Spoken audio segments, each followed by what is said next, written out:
Okay, so I did my topic on equine heaves. This summer I was away from home for the summer working, and I kept getting calls from getting calls from my mom about keeping me updated on my horse Dylan. He started to have some respiratory complications. This is Dylan, by the way. During the summer, we thought he's had symptoms like this before, but they're more mild, like a lot of coughing. We live on like sandy ground, so we figured all the dust from that was the problem. Also, the humidity. So we basically just kept an eye on him until we saw if matters got worse. His symptoms were these progressed as they went on. It wasn't all at once. So heavy labored breathing, it was noisy, coughing, nasal discharge, pulling of the flank. He had a blank stare when he would focus on breathing. He looked like that was towards the end of it. It was really bad. And he still had energy, but he just moved really slow and he just didn't want to be there. For pulling of the flank, I have this video. This is more mild, but when he would breathe, it would contract a lot more than this, so you could just see he was having that difficulty breathing. There's some his nose is dirty, but the nasal discharge was a yellow white mucus coming out of him, so that was fun. So I came home closer to the summer.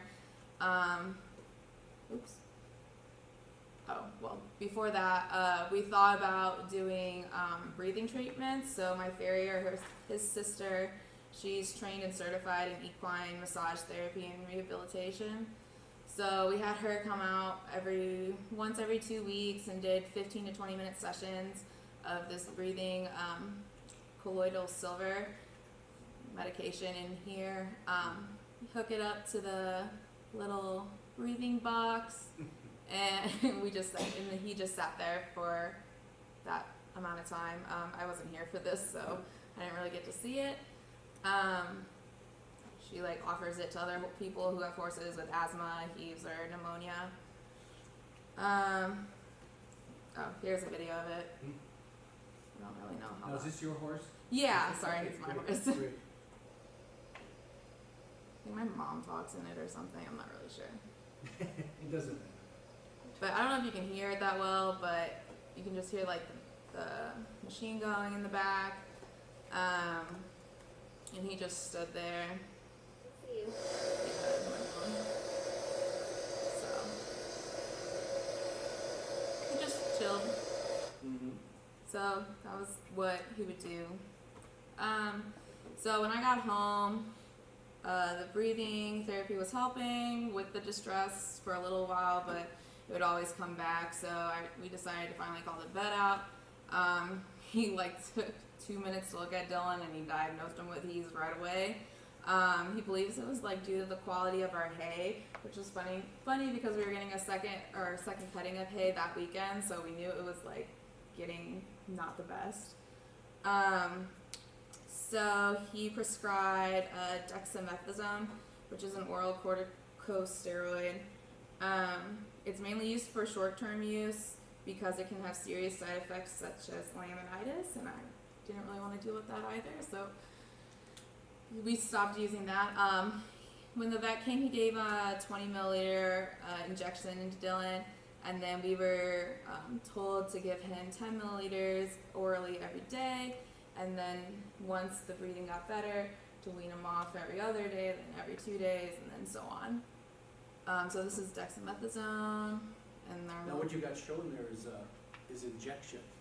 So what he was gave it me for? the syringe, Okay. and he said I could just use that syringe Okay. for the rest of it. But yeah, that's the one he used. Okay. Yeah.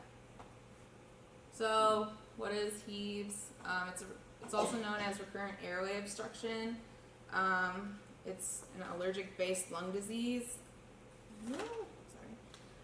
So basically, when a horse is exposed to allergy-producing substances in the air, like pollen and dust, cells react by releasing chemicals that cause air passage linings to swell, thicken, and produce mucus, which is why he was having that yellow-white mucus come out of his nose. Air gets trapped in the thickened passages when he breathes, and it's like a chronic lung disease, so it can't be cured, but it can be managed. So ongoing process. We were told I was already wetting his hay down to keep the dust down, feeding him at chest high so he wouldn't inhale the dust from the ground if the food was there, and he also wouldn't, like, it would be also easy to inhale dust particles if it was up high. Switch different types of bedding, keeping our barn properly ventilated. And yeah, and just like whenever we clean the barn, like keep him out and stuff like that.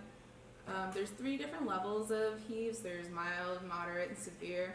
From what I could tell, Dylan had like moderate, so it was like, wasn't great, but it wasn't like terrible. And it tends to occur in older horses as well. So current status, he's happy and healthy. We're completely off the dexamethasone, and with the cooler weather coming as well, he's doing a lot better. Yeah, questions? Questions about that on Heaves? I guess I have a question. You made a statement about the second cutting of alfalfa was coming. Yeah, he came out and he was like, it could be due to your hay, and like we had like maybe 4 bales left. I was like, well, we're getting a whole new cutting like this weekend, so hopefully that works. And he's like, well, keep an eye on it. If that's not the case, then we'll come back out and go from there. But he seemed to do a lot better with the new hay and still wetting it down and everything. Right, because were you feeding first cutting hay up until that point? Yeah. I Or think even so. older maybe? We got hay in the early of the summer, and then went through that, and then we were getting our next set. So. Because if you ever know anything about alfalfa, the second cutting is the best. Mhm. Is definitely the best for horses. Yeah. So it's all about dust, and you know, you have them inside, and Yeah. just all the dust and dander that's there, feed dust. Yeah. Sounds like that's what was going And on. we just built that barn, so it was like a new barn. So we were like, well, that doesn't really help with all the Right. hay and dust in there as well too. So. Mm-hmm. Yeah. Other comments, questions?